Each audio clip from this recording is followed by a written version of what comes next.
सागर ढकाल हजुर अब चाहिँ शेरबहादुर देउवालाई हराउँछु हामी जस्ता युवाहरूले नेतृत्व गर्न पाउनुपर्छ हजुर बुवा पुस्ताले अब चाहिँ आराम गर्नुपर्छ भनेर जसरी लागिरहनु भएको छ के भन्नुहुन्छ उहाँलाई मैले शुभकामना दिन्छु तर उहाँका एजेन्डाहरू ठिक छैनन् रवि लामिछाने राष्ट्रिय स्वतन्त्र पार्टीको तर्फबाट निर्वाचन लड्दै हुनुहुन्छ उहाँ पार्टीको सभापति पनि हुनुहुन्छ उहाँ पनि म प्रधानमन्त्री नै बन्छु भनेर लागिरहनु भएको छ एक जमातले उहाँलाई हो साँच्चै अब त तपाईँ प्रधानमन्त्री बन्नुपर्छ हामीले तपाईँलाई प्रधानमन्त्रीकै रूपमा हेर्न चाहेका छौँ भनेर पनि भनिरहेका छन् उहाँ चाहिँ कम्युनिस्ट पार्टीको मान्छे हो किनभने उहाँले आफ्नो व्यवस्थामा तपाईँको राजनीतिक सिद्धान्त के हो भन्दाखेरि एउटा इन्टरभ्यूमा उहाँले म वैज्ञानिक समाजवाद चाहन्छु भनेर भन्नुभएको छ वैज्ञानिक समाजवाद चाहिँ कम्युनिस्ट पार्टीको मार्क्सवादको सिद्धान्त अनुसार बनेको हो त्यो तपाईँभन्दा बलिया कम्युनिस्ट पार्टी त अरू नै छन् नि माओवादी कम्युनिस्ट पार्टी हो नेकपा एमाले कम्युनिस्ट पार्टी हो एउटा थप कम्युनिस्ट पार्टी चाहिए होइन अर्को थप काङ्ग्रेस चाहिए छैन यो च्याङ उम्रिए जस्तै स्वतन्त्र उम्मेदवारहरू जुन आए पछिल्लो समय राजनीतिमा यसलाई चाहिँ के मान्ने सकारात्मक मान्न सकिन्छ कि सकारात्मक हो डेमोक्रेसीमा जति पार्टिसिपेसन बढी भयो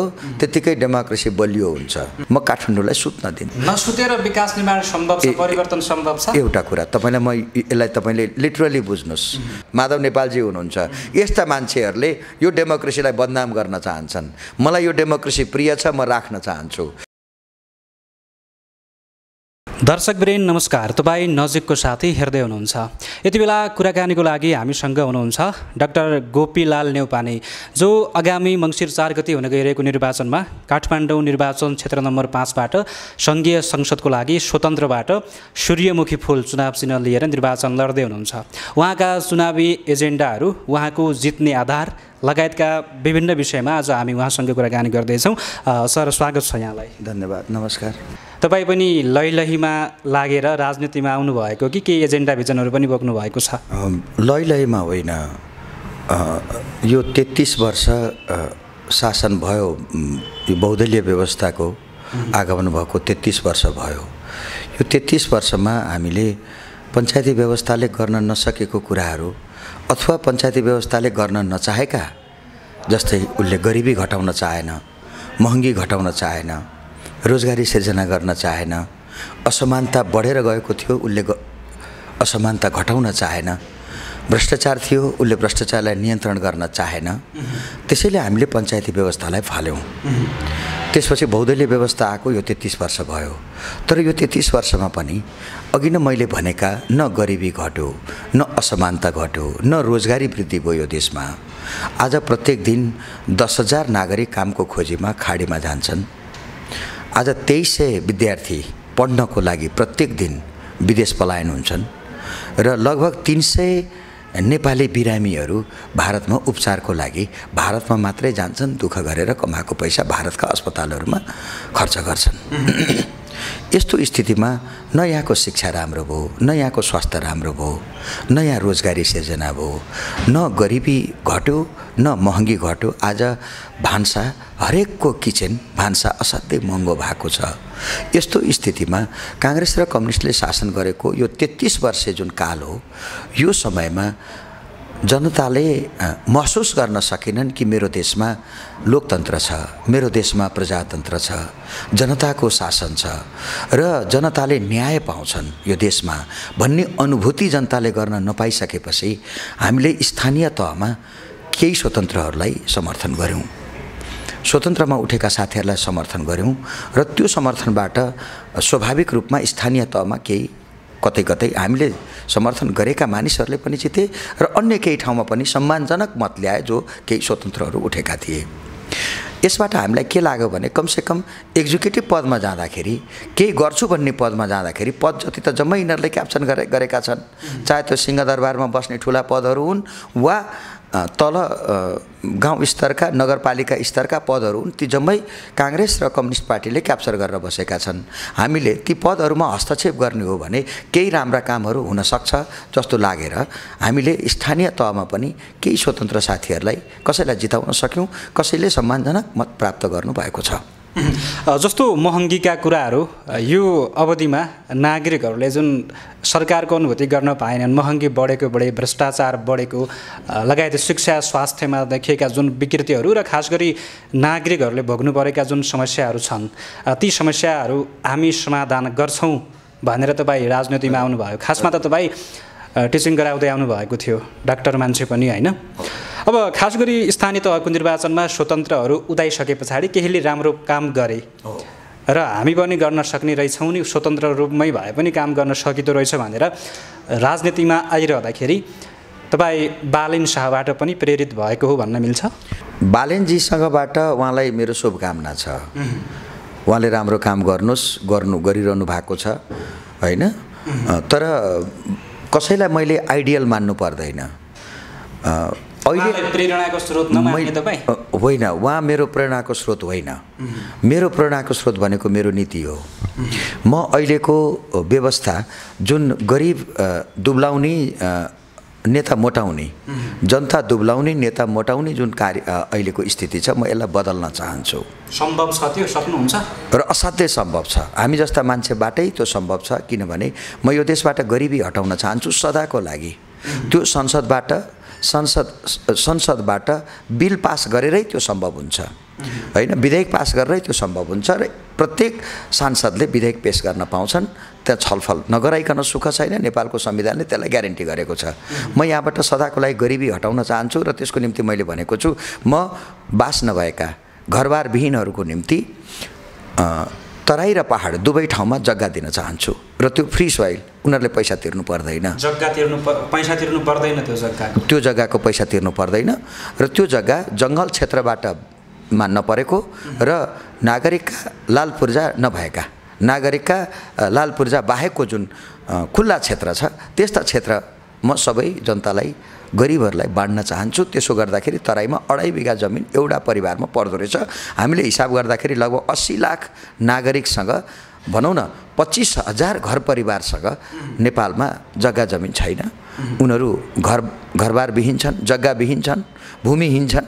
तिनीहरूलाई हामी जग्गा बाँड्न चाहन्छौँ। म जग्गा बाँड्न चाहन्छु। त्यस्तोको पैसा लाग्दैन। मेरो सिद्धान्त के हो भने होमस्टेड प्रिन्सिपल भन्छौँ हामी यसलाई के भन्छौँ भने गरिबीको जुन पुस्तादेखि जुन गरिबी आयो, त्यो गरिबलाई धनी बनाउने, त्यो गरिबीबाट त्यसलाई मुक्त गर्ने 3टा उपायहरूमध्ये एउटा ल्यान्ड पनि हो। उसलाई जमिन दिनुपर्छ, उसलाई मेसिन दिनुपर्छ, भनेको उद्योग हुनुपर्छ उसको, कि त उसको आफ्नो उद्योग हुनु पर्यो, कि त उसको आफ्नो जमिन हुनु पर्यो, कि त उसको सेयर हुनु पर्यो।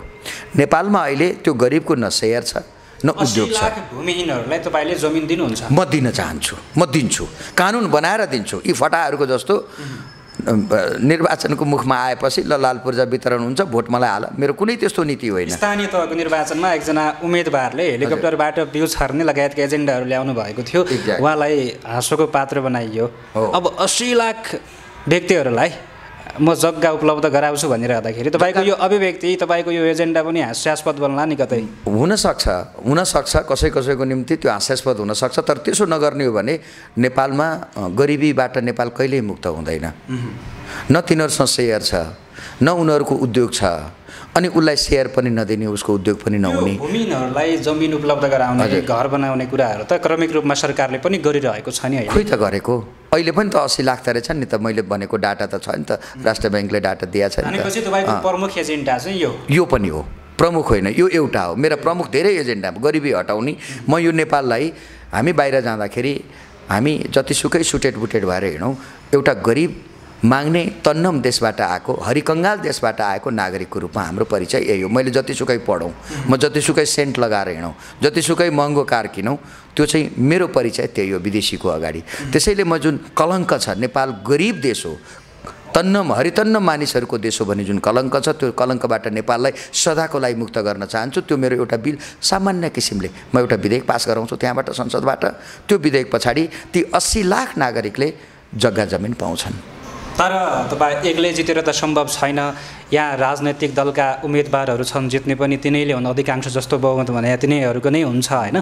एक व्यक्तिले, एक्लो बृहस्पतिले के गर्न सक्ला र संसदमा पुगे पनि भन्ने मानसिकता पनि छ कि अहिले धेरै? म सम्झाउँ, बहुमतको सरकार ढल्या होइन केपीजीको, चल्दो रहन्छ नि त। बहुमतको सरकार गिरिजाप्रसाद कोइरालाले ढालेको होइन। त्यसैले जब जनताका इस्युहरू एड्रेस हुन छोड्छन्, त्यसपछि बहुमतको सरकार पनि गिर्दो रहेछ र अल्पमतले सरकार बनाउँदो रहेछ। अहिले शेरबहादुर देउवा अपोजिसनमा बस्नुपर्ने मान्छे निरन्तर सत्तामा पुग्नु भएको छ। उहाँ त 7 चोटि प्रधानमन्त्री बन्ने। एक्ज्याक्टली। त्यसैले मैले के भने यदि जनताको समस्यालाई एड्रेस गर्न सकेन भने बहुमत पनि गिर्दो रहेछ नि त। त्यसैले जनताको एजेन्डा उठायौँ भने त अल्पमत पनि त जित्दो रहेछ नि त। त्यसैले काङ्ग्रेस र कम्युनिस्टलाई पनि पक्कै पनि यो देशबाट सदाको लागि गरिबी उन्मूलन गर्नु छ। तिनलाई भोट हाल्ने पनि गरिब छन्, तिनलाई भोट हाल्ने झुप्रेहरू छन्। म ती झुप्रेहरूलाई जमिन दिन चाहन्छु। त्यसैले उनीहरूले समर्थन गर्छन्। उनीहरूसँग अहिले त्यो बुद्धि प्राप्त भएन। म त्यो संसदमा तिनलाई पढाएर गरिबी मुक्त गर्ने थ्योरी सिकाउँछु र त्यो थ्योरी उनीहरूले पास गर्ने छन्। र नम्बर 2, गरिबीलाई मुक्त गर्नको लागि अहिले हामीले कतै कपडा किन्न गयौँ अथवा खाद्यान्न किन्न गयौँ भने गरिब र धनीलाई एउटै ट्याक्स लाग्छ नेपालमा। म ट्याक्स डिफ्रेन्स गराउन चाहन्छु।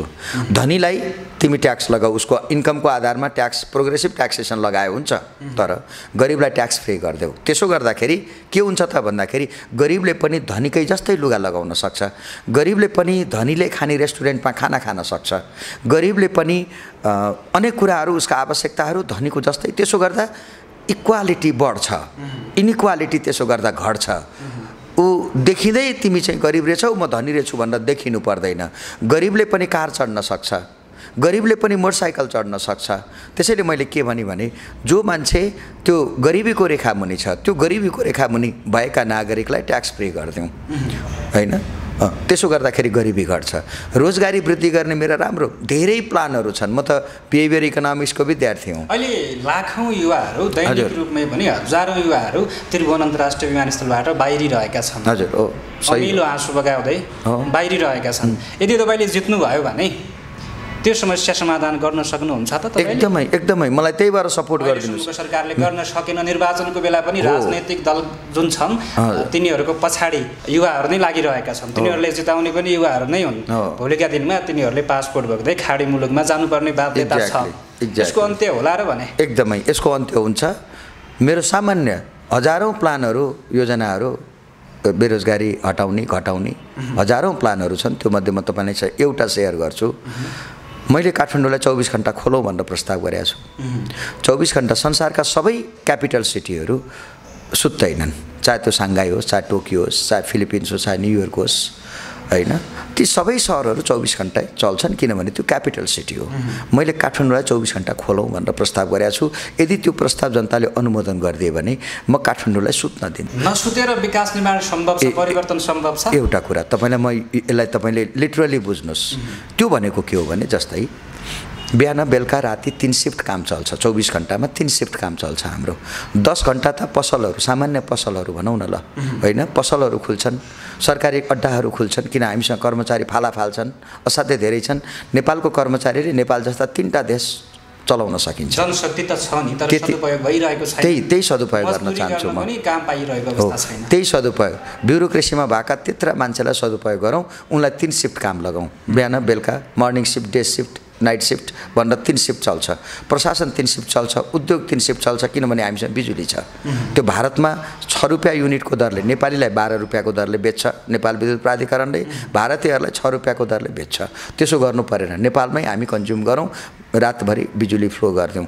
राति पनि उज्यालै हुन्छ, दिउँसोकै जस्तो हामी उज्यालो प्राप्त हुन्छ, बिजुली हामीसँग छँदैछ। हामीसँग टेरोरिजमको प्रब्लम छैन, टेरोरिस्टहरू छैनन्, आतङ्ककारी गतिविधि छैन। हामीसँग बलियो सक्षम पुलिस छ, सक्षम सेना छ। यदि हामीले 24 घण्टा खोल्यौँ भने तपाईँलाई म विस्तारमा अलिकति छोटकरीमा भन्छु। जस्तै एउटा साउजी पसलमा 10 घण्टा उभिएर काम गर्न सक्छन्, तर 24 घण्टा त सक्दैन नि। त्यो मान्छेले सुत्नु पर्यो, खाना खानु पर्यो। त्यसो गर्दा उसले त्यो प्रत्येक पसलमा हाम्रा ग्रेजुएटहरू, युनिभर्सिटीका BA MA पास गरेका प्रत्येक ग्रेजुएटले काम पाउँछ। र उसले 10 घण्टा 12 घण्टा उसले जब साउजीले पसलमा आफ्नो पसलमा अथवा उद्योगमा काम गर्न थाल्छन्, स्वाभाविक रूपमा उसको घरमा काम गर्ने मान्छेको अभाव हुन्छ। घरमा काम गर्नलाई हाउसमेड उसलाई अर्को चाहिन्छ।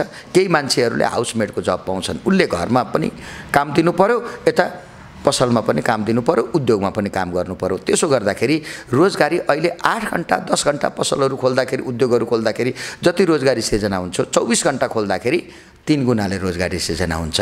नेपालको एउटा युवा पनि बाहिर जानु पर्दैन, रोजगारीको लागि यही सिर्जना हुन थाल्छ। त्यसैले मैले अरू धेरै अब उद्योग धन्दा खोल्ने, फरेन डाइरेक्ट इन्भेस्टमेन्टलाई हामीले यहाँ व्यवस्थित गर्ने, घुस खान नदिने, उसलाई लगानी गर्न दिने आदि इत्यादि यी जुन एडभान्स टेक्नोलोजीका कुराहरू, क्यापिटल ड्रिभन इकोनोमीलाई प्रमोट गर्ने, यी आदि इत्यादि गर्दाखेरि स्वतः नेपालमा अहिले भइरहेको जनसङ्ख्याभन्दा धेरै मान्छे हामीलाई बाहिरबाट ल्याउनु पर्ने जुन तपाईँले युवा रोजगारीका कुराहरू गर्नुभयो, धनी र गरिब बिच अझै पनि जुन विभेद भइरहेको छ त्यो अन्त्यको कुरा गर्नुभयो र भूमिहीनहरूलाई जग्गा उपलब्ध गराउने, घरहरू बनाउन सक्ने खालको माहौल सिर्जना गर्ने भनेर जुन एजेन्डाहरू प्रस्तुत गर्नुभयो, अहिले राजनैतिक दलका उम्मेदवारहरूले पनि भन्ने गरे बोल्ने गरे यही कुराहरू हो। अब तपाईँलाई विश्वास चाहिँ किन गर्ने के? उनीहरूको बोल्ने चाहिँ 33 वर्ष उनीहरूले बोल्दै आए, काम गरेनन्। किन काम गरेनन् भने काङ्ग्रेस र कम्युनिस्ट अथवा सोसलिस्ट र कम्युनिस्ट जसले कम्युनिजम भन्छ उनीहरू चाहिँ फेक पिपल हुन्। उनीहरू चाहिँ जनतालाई ढाँटेर, जनतालाई गरिब राखेर, जनतालाई गरिबै राखेर उनीहरू भोट लिइरहने हुन्। धनी मान्छे भयो भने उनीहरूलाई क्वेसन गर्न थाल्छन्। क्वेसन गर्दाखेरि सोसलिजम फैलिँदैन। जति गरिबी भयो समाजवाद त्यत्तिकै बलियो हुन्छ, साम्यवाद त्यत्तिकै बलियो हुन्छ।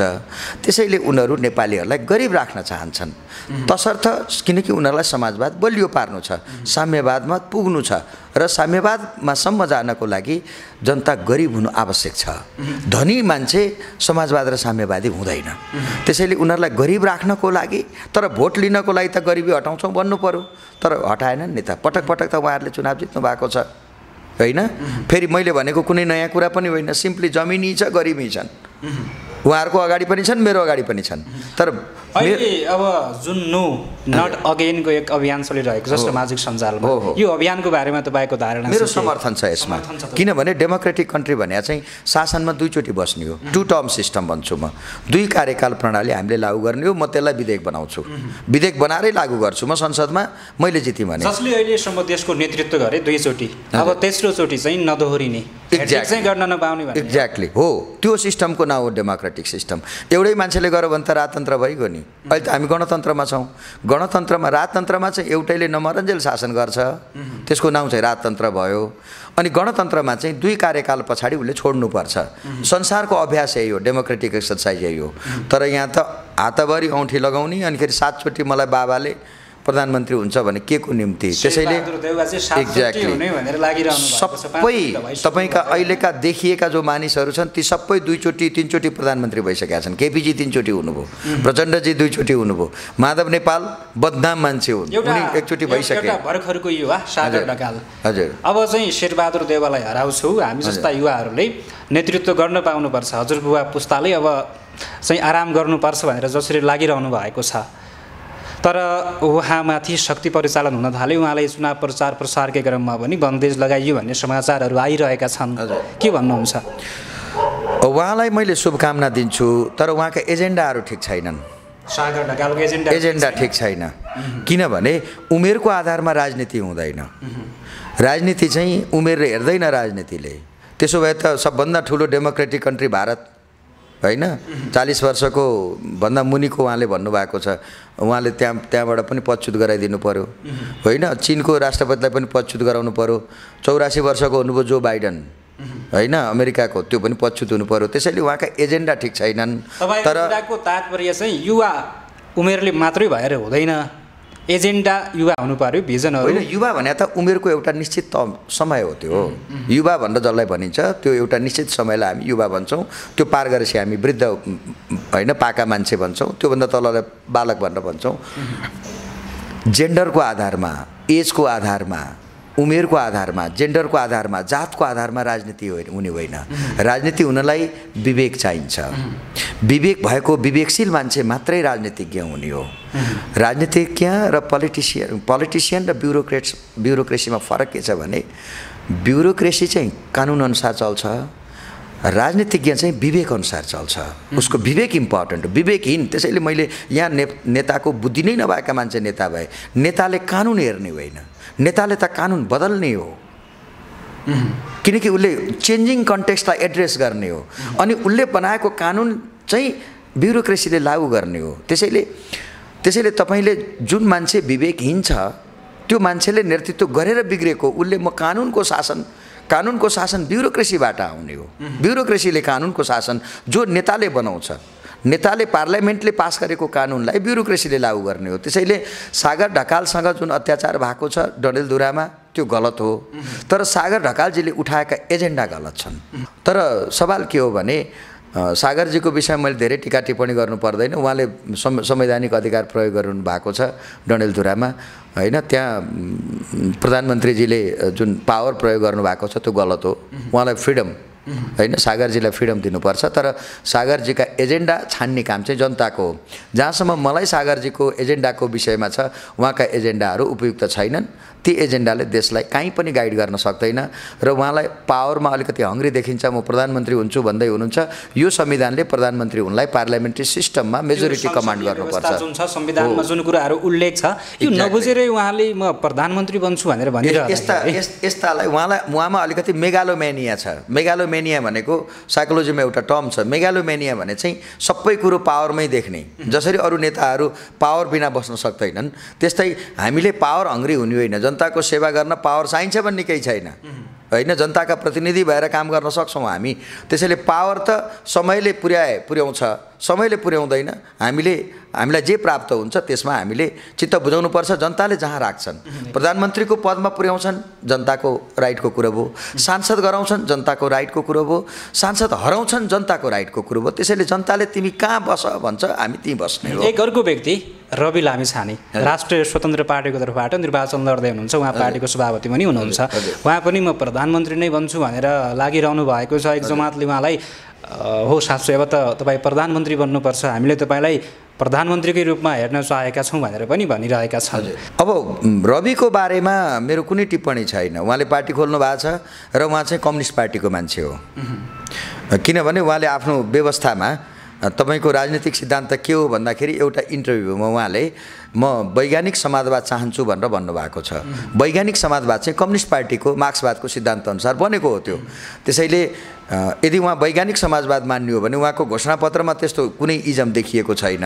तर उहाँले मुखले भने चाहिँ उहाँ वैज्ञानिक समाजवाद चाहन्छु भने हुनाले वैज्ञानिक समाजवाद चाहिँ कम्युनिस्ट पार्टीको सिद्धान्त हो। उहाँ कम्युनिस्ट हो अर्को। त्यसैले मैले के भनेको छु भने तपाईँ कम्युनिस्ट हो भने तपाईँभन्दा बलिया कम्युनिस्ट पार्टी त अरू नै छन् नि। माओवादी कम्युनिस्ट पार्टी हो, होइन? नेकपा एमाले कम्युनिस्ट पार्टी हो। यहाँ एउटा थप कम्युनिस्ट पार्टी चाहिए होइन, अर्को थप काङ्ग्रेस चाहिए छैन। नेपाललाई पाराडाइम शिफ्ट, नीतिमा शिफ्ट चाहिए हो, स्कुलिङ फिलोसफीमा शिफ्ट चाहिए छ। त्यो फिलोसफी भने के हो भन्दा हामीलाई लिबर्टी चाहिए छ। हाम्रा नागरिकहरूले फ्रिडम इन्टरटेन गर्न पाएनन्, या सरकारले माउथ र बिहेभियर जनताको कन्ट्रोल गर्छ, हामीलाई त्यो चाहिए छैन। हामी फ्रिडम चाहन्छौँ, हामी लिबर्टी चाहन्छौँ र इकोनोमीमा हामीले शिफ्ट गर्नु परेको छ। अहिले 3 खम्बे अर्थनीति छ, हिजो पञ्चायतमा नीति थियो। यो 3 खम्बे अर्थनीतिले नेपाललाई गरिबको गरिब तन्नमको तन्नम पार्ने हो। त्यसैले हामी फ्री कम्पिटेटिभ मार्केट इकोनोमीमा नगइकन हुँदैन। सरकारले बिजनेस गर्छ, सरकारले बिजनेस गर्दाखेरि ठग्छ, उसले ढाँट्छ जनतालाई, जनतासँग पैसा लिन्छ तर नाफा आयो भने जनतालाई दिँदैन, नाफा आएपछि आफै खान्छ, घाटा पर्दा जनतासँग लिन्छ। त्यसैले सरकार ठगी, यो सिस्टम भनेको ठगहरूको सिस्टम हो। यो सिस्टमबाट इकोनोमीलाई जोगाउनु पर्छ। त्यो भनेको फ्री कम्पिटेटिभ मार्केट इकोनोमी हो। त्यो मार्केट इकोनोमीमा नगइकन हुँदैन। त्यसैले मूल रूपमा मान्छेको स्कुलिङ के हो, फिलोसफी के हो, पोलिटिकल फिलोसफी के हो भन्दा त्यो क्लियर हुनु पर्यो। रविजीहरू त्यसमा क्लियर हुनु पर्यो। रवि लामिछानेको चुनाव जित्ने सम्भावना चाहिँ कति देख्नुहुन्छ? त्यो त त्यहाँका जनताले देख्ने हो। अब हामीले यहाँबाट काठमाडौँमा बसेर उहाँ चितवनमा जानुभएको छ, चितवनको माहौल कसरी सिर्जना भएको छ, होइन? त्यो त त्यहाँका जनताले गर्ने हो रविजीलाई कसरी लिनुहुन्छ। तर म रविजीले जिद्दिए हुन्थ्यो भन्ने पक्षको मान्छे हुँ। म सागरजीले जिद्दिए हुन्थ्यो भन्छु। करेक्सन गराउँला उहाँहरूलाई। जस्तो तपाईँकै निर्वाचन क्षेत्रमा पनि धेरै स्वतन्त्र उम्मेदवारहरू छन्। यो च्याङ उम्रिए जस्तै स्वतन्त्र उम्मेदवारहरू जुन आए पछिल्लो समय राजनीतिमा, यसलाई चाहिँ के मान्ने, सकारात्मक मान्न सकिन्छ कि? सकारात्मक हो। डेमोक्रेसीमा जति पार्टिसिपेसन बढी भयो त्यतिकै डेमोक्रेसी बलियो हुन्छ। त्यसैले जस्तै यहाँबाट हामी 29 जना छौँ, 29 जनामा त उठ्न पाउँदैनस् भन्ने राइट कोहीसँग पनि छैन। संविधानले हामीलाई एउटा राइट दिएको छ, त्यो राइटको एक्सर्साइज हरेक नागरिकले गर्न पाउँछ।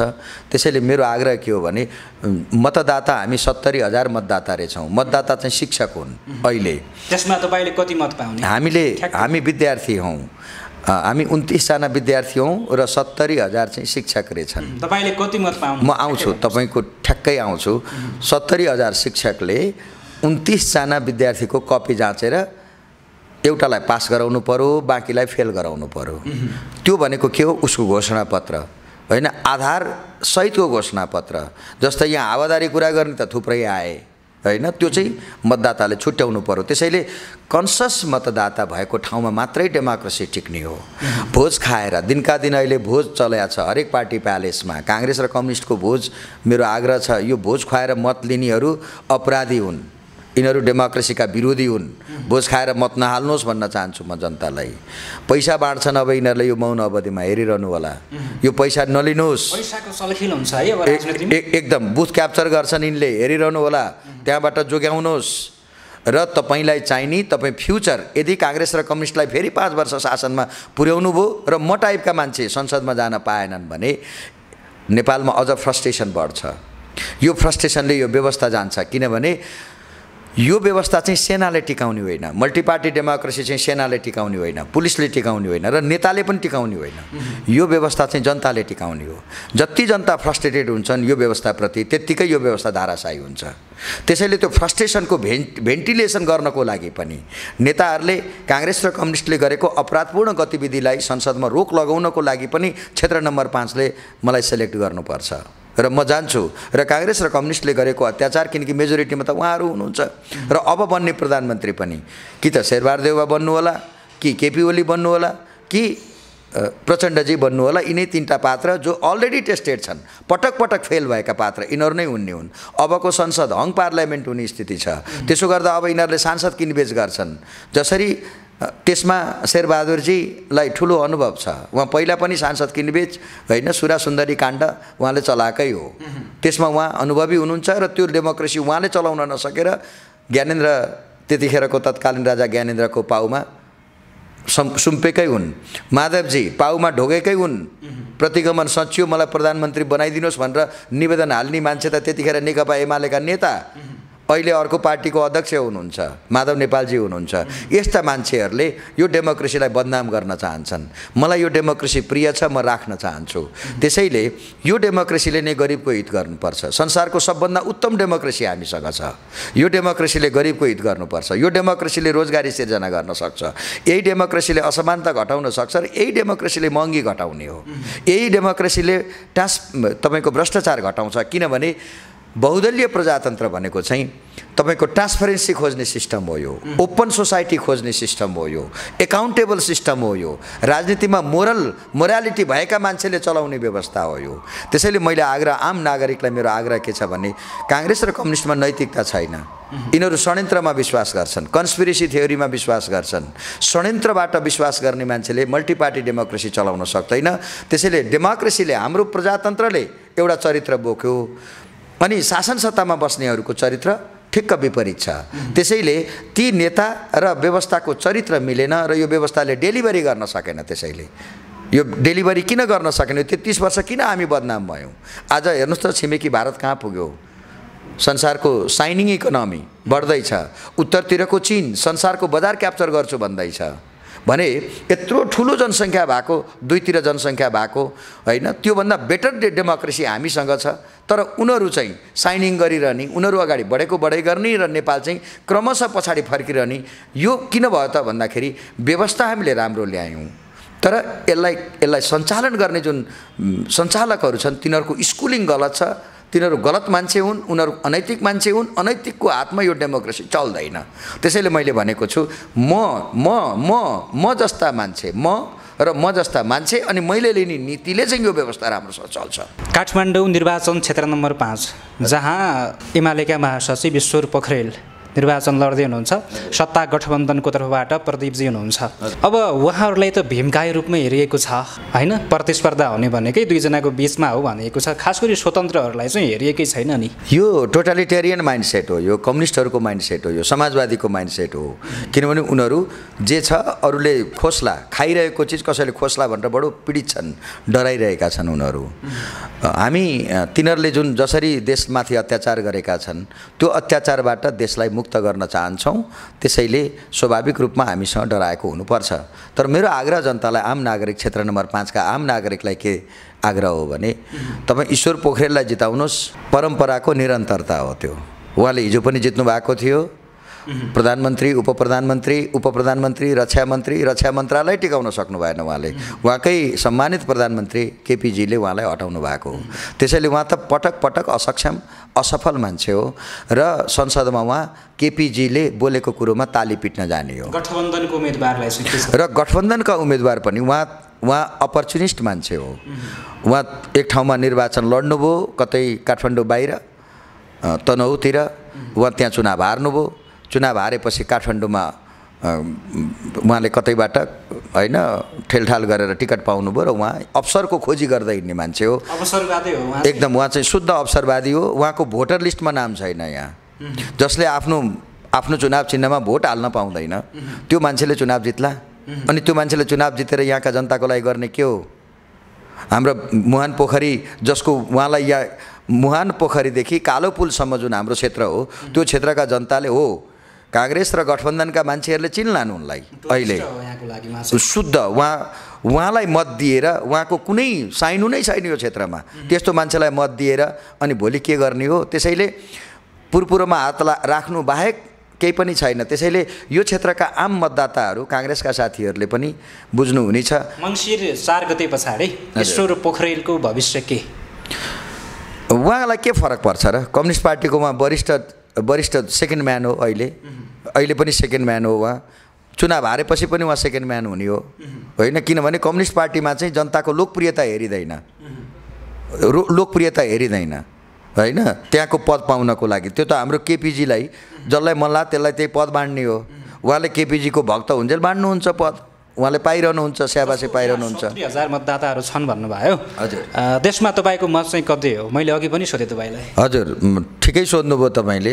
म लगभग 40,000 प्लस मतले निर्वाचन जित्दैछु। 70,000 मा 40,000 ल्याउनुहुन्छ तपाईँले? हजुर, 40,000 प्लस मतले म चुनाव जित्दैछु यहाँबाट। यो दाबी गर्नुभयो होइन तपाईँले? हजुर। भोलि त्यति मत आएन भनेपछि के हुन्छ? के फरक पर्यो त? म प्रतिपक्षमा बसौँला। जनताले पत्याएनन्, म अर्कोचोटि कन्टेस्ट गर्छु, जनताको बिचमै रहन्छु म होइन। तर आजको माहौल हेर्दाखेरि मैले अन्यथा सोच्नुपर्ने कुनै कुरा छैन। तर म एउटा डेमोक्रेट छु, डेमोक्रेसीमा विश्वास गर्छु। जनताले मलाई जहाँ राख्छन्, गोपी तिमी जाऊ अगाडि बढ भन्नुभयो आम नागरिकले, म अगाडि जान्छु। होइन तिमीले अझ काम गर्नु छ, तिमी बस अहिले भन्नुहुन्छ, म उनीहरूले कुर्सीमा राखे कुर्सीमा बस्छु, चकटीमा राखे चकटीमा, पिर्कामा राखे पिर्कामा। उहाँले मलाई जहाँ राख्नुहुन्छ म त्यहीँ बस्न तयार भएको मान्छे हो। कार्यक्रमको खास केही फरक पर्दैन। अब चाहिँ कार्यक्रमको अन्तिममा आयो हामी। म केही व्यक्तिहरूको नाम लिन्छु, तपाईँले संक्षिप्तमा उहाँहरूको विश्लेषण गर्नुपर्ने हुन्छ। नेकपा एमालेका अध्यक्ष केपी शर्मा ओली, उहाँ डेमागग हो। डेमागग भनेको निर्वाचनमा जनतालाई झुक्क्याइरहन सक्ने क्षमतावान मान्छे र निर्वाचित भइरहने मान्छे, त्यस्तालाई हामी डेमागग भन्छौँ। KP Oli is a big demagogue. उहाँ जनता झुक्क्याउन सक्ने माहिर नेपालको राजनीतिको खेलाडी हो। नेकपा माओवादी केन्द्रका अध्यक्ष पुष्पकमल दाहाल प्रचण्ड, जनताप्रति विश्वास कहिल्यै पनि गर्न नसक्ने मान्छे हो। उहाँ जनतालाई काहीँ पनि विश्वास गर्नुहुन्न र डराइरहने, जहाँसुकै डराउने मान्छे हो उहाँ। अहिलेका प्रधानमन्त्री एवं नेपाली काङ्ग्रेसका सभापति शेरबहादुर देउवा, उहाँको विषयमा उहाँ एउटा पावर हङ्ग्री मान्छे हो, म्यानियाक मान्छे हो। पावर बिना बस्न नसक्ने मान्छे हो उहाँ। त्यसैले सत्तामा जहिले पनि बसिरहनु पर्ने, आफूभन्दा अरूलाई केही पनि दिनु नहुने, त्यही काङ्ग्रेसभित्र पनि कहिल्यै अरूलाई रेकग्निसन नगर्ने, आफू अप्ठ्यारोमा परेको बेला पार्टी नै फुटाउन सक्ने त्यो लेभलको स्वार्थी मान्छे हो उहाँ। बाबुराम भट्टराई चाहिँ बुद्धि नभएको मान्छे हो, गलत चिन्तन बोकेको मान्छे हो। गलत चिन्तनमा उहाँ एकदमै गलत चिन्तन, गलत स्कुलिङ, गलत सोच, उहाँका सबै आधारहरू अत्यन्तै कमजोर आधारमा उभिने मान्छे हो। नेकपा एमालेका नेता Bhim Rawal, so called nationalist, राष्ट्रवादी छवि बनाउन खोज्ने हिपोक्रेट हो, भयङ्कर ठुलो ढोङ्गी हो, ढोङ्गी मान्छे हो उहाँ। गगन कुमार थापा, उनी पनि पावरमा बसिरहन चाहने पावर हङ्ग्री मेगालोम्यानियाक मान्छे हुन्। उनी मान्छे झुक्क्याउन सक्ने डेमागग हुन्, अर्का काङ्ग्रेसतिरका डेमागग हुन् उनी। हुन्छ, तपाईँलाई जितको शुभकामना। यो समय र संवादको लागि धेरै धेरै धन्यवाद। धन्यवाद, नमस्कार।